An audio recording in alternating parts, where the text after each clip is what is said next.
I dag handler det om udlevering af slagtesvin, og vi står i, som I kan se, i udleveringsrummet og udleveringsrampen, fordi det handler om udlevering af slagtesvin.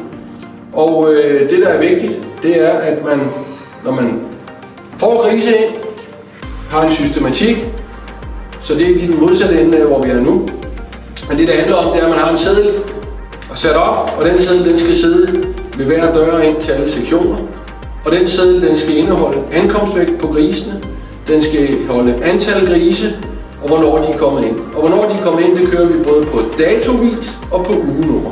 Hvorfor? Fordi det er meget nemmere at huske ugenummer, end det er specifikke datoer. Også fordi vi kører jo grisene i ugevise batch, så det er den måde, vi gør det på.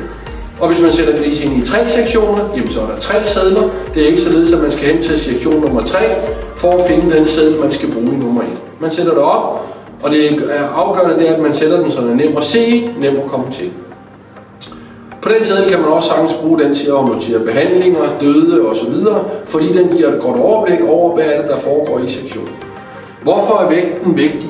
Ja, vægten den er vigtig, fordi at den siger noget om, hvornår skal vi til at veje grise ud, hvor hurtigt går det her. Og husk, at 1 kilo forskel i gennemsnit giver ca. 3 kilo i den anden ende. Med andre ord, grise, der vejer 3 kilo mere ved ankomst i gennemsnit, de går i snit 9 kilo større afsted, eller ca. 9 dage hurtigere. Derfor er det vigtigt.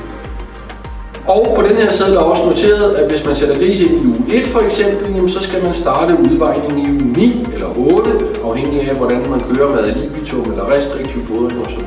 Men det er det, man gør. Man noterer simpelthen sådan, så det man kan sige på siden, det er, at vi starter her, og nu kommer jeg hertil, nu er jeg i uge 9, jamen så skal jeg gøre sådan. Og det er, at man skal ind over i frontløbere. Det er således, at det skal laves på en måde, så man altid kan se, hvad skal man i den uge. Når vi så er inde ved grisene, jamen hvad handler det om? Det handler selvfølgelig om at finde de største grise og veje dem. Og hvad vægt kører vi efter? Jamen hvis vi siger, at DC-vægt for eksempel er maks 97 kg, slagtevægt på slagtedagen, så vil vi veje grise ud, hvor vi i gennemsnit rammer en leveringsvægt på ca. 93 kg. Hvis vi kan det, uden at have for mange overvægtige, så er vi dygtige. Hvis vi siger, at en gennemsnitsgris skal veje 93 kg, og vi vil undgå for mange overvægtige, så vejer vi gris ud til leverance ugen efter, der vejer fra 104 til 111 kg levende vægt, når vi vejer ud. Gris, der skal leveres 2 uger efter, de vejer fra 100 til 104 kg. Grise under 100 kg, de får bare en prik, så vi ved, at de er vejet, men vi kan også skrive vægten på ryggen. Men ellers så tager vi bare, de skal jo ikke afsted før til sidst alligevel. Omregningsfaktoren, hvis man ønsker at bruge den er, at når man har den slagtede vægt, så siger man, at den slagtede vægt gange 1,31 minus 2 kg, så har man den levende vægt. Omvendt kan man også tage den, hvis man har sin levende vægt, og siger, at den her gris vejer 120 kg. Hvordan er så slagtevægten? Ja, så er det 120 kg divideret med 1,31 plus 2 kg, så har man slagtevægten for den pågældende gris. Det, der er vigtigt at sige, det er, at hvornår man vejer gris ud og ved hvilken vægt, det er individuelt. Fordi det er meget afgørende for, om man har ad libitum tørfoder, hvor grisen jo kan tage på op til 1,7-1,8 kg om dagen, kontra restriktiv vådfoder for eksempel, hvor de vel typisk i gennemsnit vil tage 1 kg til måske 1,1 kg om dagen. Så man skal altså finde sin egen model. Det vigtige det er, at man har systematik i det. Man følger sin seddel, som man har sat op, således at hvis der står, at man vejer ud i de og de uger, jamen så vejer man ud i de og de uger. Og det er det, man kan gøre med det. Hvad er målet i det her? Målet i det her er at opnå en så høj gennemsnitlig slagtevægt som muligt, uden at have for mange overvægtige, ej heller for mange undervægtige.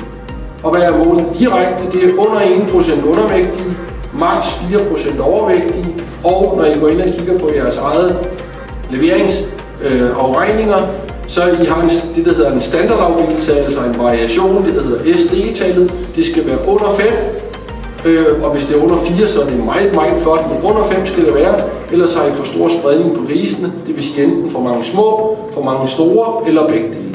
Så det er målet, ganske klart, og til at opnå, kan man opnå det? Ja, det kan man. Vi har producenter, der opnår det, og der er penge i det. Så det er bare at gå i gang. Der er en ting, man skal være opmærksom på, og det er sådan et generelt markedsting, kan vi sige. Når vi er i nedadgående notering, det vil sige, at noteringen sådan falder over, måske ikke uge efter uge, men er i hvert fald i et faldende, og man forventer yderligere faldende priser, så skal man være meget opmærksom på ikke at have overvægtige grise. For det første, så er det dyr, der lever overvægt, når noteringen er faldende, eller i hvert fald hvis den bliver lav. Det er den ene del. Den anden del det er jo, at hvis man leverer overvægtige grise, så bliver man ikke bare straffet på overvægt ugen efter, man bliver sørme også straffet for, at de så faktisk er mindre værd. Omvendt gør det ikke lige så meget, at man har lidt overvægtige grise, fordi når vi er i et stigende marked, så koster de jo mere ugen efter. Igen, man må ikke gå til ekstremerne i det, men man skal være. Det vigtige det er, at man i et faldende prisniveau er meget påpasselig med at veje grise ud og få de store afsted til tiden. I et stigende prisniveau, der skal man stadigvæk være opmærksom, men man behøver ikke at være lige så opmærksom.